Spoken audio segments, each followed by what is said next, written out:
Hello everyone, welcome to my channel Kea and Caring Family. Welcome to another vlog of Digha.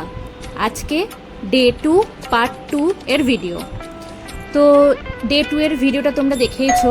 এখন বিকেলবেলা 4টে বাজছিল, আমরা ready হয়ে তিনজনে মিলে চলে গেছিলাম দীঘার জগন্নাথ মন্দিরের উদ্দেশ্যে। এটি হচ্ছে চৈতন্য দ্বার। তো দীঘার জগন্নাথ মন্দিরে প্রবেশের জন্য দুটি দরজা আছে, একটি হলো 2 নাম্বার আর একটি 6 নাম্বার। তো 2 নাম্বার দরজায় খুব ভিড় ছিল, তাই জন্য আমাদের ড্রাইভার আমাদের 6 নাম্বার দরজাতে নামিয়েছিল। ওখানে ফ্রিতেই জুতো রাখতে পারবে, জুতো, সেলফি স্ট্যান্ড, বড় ব্যাগ এসব নিয়ে প্রবেশ করা যাবে না মন্দিরে। তো ফ্রিতে রাখার জায়গা আছে। তারপরেই লাইন দিয়ে আমরা ঢুকলাম মন্দিরে। 6 নাম্বার দরজা থেকে কম লাইনই ছিল, কিন্তু 2 নাম্বারে অনেক ভিড় ছিল। ঢুকেই এখানে তোমাদেরকে সবাইকে পা ধুয়ে নিতে হবে। তো পা ধুয়ে নেওয়ার পর আমরা এবার গেলাম মন্দিরের উদ্দেশ্যে। আর এত বড় জায়গাটা নিয়ে বানিয়েছে। এখন তো মন্দির সবে আমরা শুরু হচ্ছে ঢোকা। চারিদিকে খুব সুন্দর ছোট ছোট অনেক ঘর ছিল, আর বিশাল বড় জায়গা। আর পাশেই সমুদ্র, রেল স্টেশন হওয়ায় এত সুন্দর হাওয়া দিচ্ছে এত ফাঁকা জায়গাতে। আর এটি হচ্ছে প্রবেশ। এই যে এইগুলো যেগুলো দেখছো, এটা হচ্ছে ছোট ছোট প্রদীপের মতো। রাত্রেবেলায় ছোট ছোট প্রদীপগুলো জ্বলছিল। আর যেমন পুরীতে জগন্নাথ মন্দিরে ঢোকার আগে এই দণ্ডে প্রণাম করতে হয়, এখানেও সেরকম দণ্ড আছে। মন্দিরে কীর্তন হচ্ছিল, কীর্তন শুনতেই পাচ্ছ তোমরা। এবার আস্তে আস্তে আমরা মন্দিরের ভেতর প্রবেশ করব। ভেতরে ফোন অ্যালাউ, কিন্তু তোমরা ছবি তুলতে পারবে না ঠাকুরের।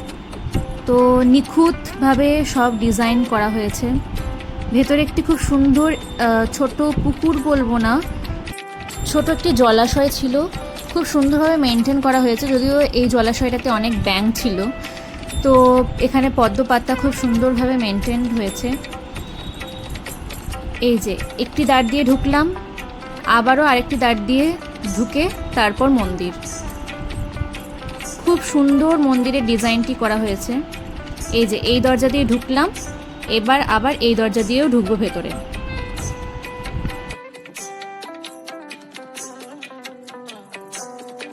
অনেক ভিড়ও ছিল।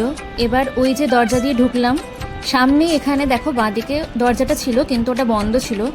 তাই বাঁ দিক দিয়ে সিঁড়ি দিয়ে উঠে আমাদের মূল মন্দিরে প্রবেশ করতে হলো, যেখানে জগন্নাথ দেব বিরাজমান ছিলেন। যেখানে জগন্নাথ দেব ছিলেন মূল মন্দিরে, বৃন্দাবন থেকে 3-4 জন এসে ভগবানের বই বিক্রি করছিলেন। তো আমরা ওখান থেকে কৃষ্ণলীলা বই কিনলাম। বাবা বই পড়তে খুব পছন্দ করে, তাই বাবা বই কিনলো। তো নিখুঁত নকশা ছিল মন্দিরের। আস্তে আস্তে সন্ধে নেমে আসায় লাইটও জ্বলতে লেগেছে। মন্দিরে ঢোকার আগেই তোমরা যদি ডালা কিনে পুজো দিতে চাও, তাহলে ওখান থেকে ব্যবস্থা আছে, প্যাড়া, গজা, লাল কাপড়, যা যা তোমরা নিতে চাও। তো মূল মন্দির দর্শনের পরে এখানে ছোট ছোট আরও মন্দির ছিল। তারপরেই আরেকটি মন্দির ছিল, যেটি হচ্ছে এইটি। এখানে রাধাকৃষ্ণর মূর্তি ছিল। তো ওখানেই কীর্তন হচ্ছিল। আর যখন আমরা লাইন দিয়ে বেরোচ্ছিলাম, তখন প্যাড়া ছোট ছোট দেওয়া হচ্ছিল ভক্তদের। তো জগন্নাথ দেবের মন্দিরের পিছনের মন্দিরেই রাধাকৃষ্ণ বিরাজমান। ওখানে সবাই কীর্তন করছিলেন, জপ করছিলেন।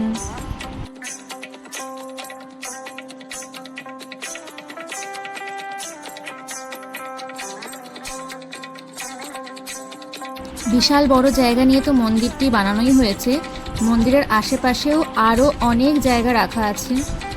খুব সুন্দর গ্রিনারি, সুন্দর হাওয়া দিচ্ছিল। আর যেই লাইটগুলো জ্বলছিল, আরও মোহময়ী হয়ে উঠছিল মন্দিরটি। নিখুঁত সুন্দর নকশা করা হয়েছে। পুরীর মন্দির তো শ্রীধাম, পুরীর মন্দিরের মাহাত্ম্য তো আছেই আলাদা। পুরীর মন্দিরের তো কোনো কম্প্যারিজন হয় না, ওটাকে কেউ কপিও করতে পারবে না। কিন্তু এই মন্দিরটিও ভীষণ সুন্দর তৈরি হয়েছে, ভীষণ সুন্দর।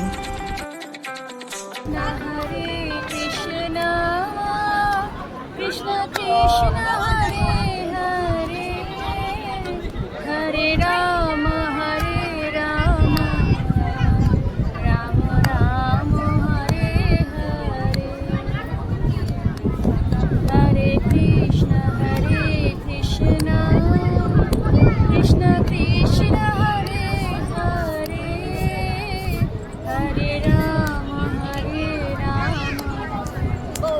রাম রাম হরে হরে।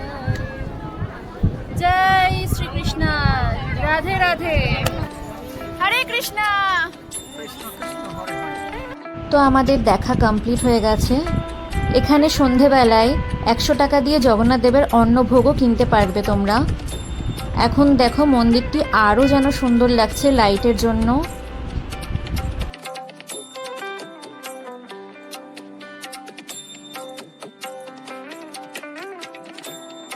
কি সুন্দর বানিয়েছে, ফ্যাবুলাস।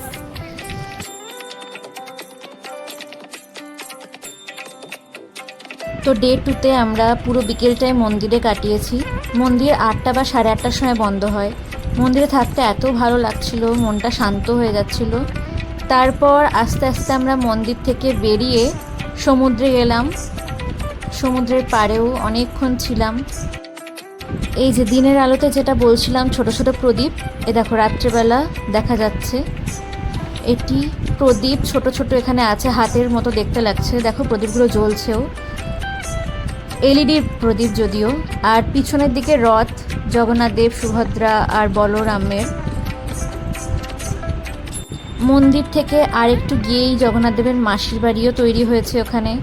ওই মন্দিরটা যদিও ছিল একদম সমুদ্রের ধারেই, আরও ভালোভাবে রিনোভেশন করে তৈরি হয়েছে মাসির বাড়ি। আর মন্দিরের একদম পাশেই রেলওয়ে স্টেশন, আর কিছুটা এগিয়ে এসে ওল্ড দীঘা। তো আমাদের দর্শন হয়ে গেল। এখন আমরা বেরোচ্ছি। যেটা দিনের বেলাতে দেখিয়েছিলাম, এখন রাত্রেবেলা তার শোভা দেখো।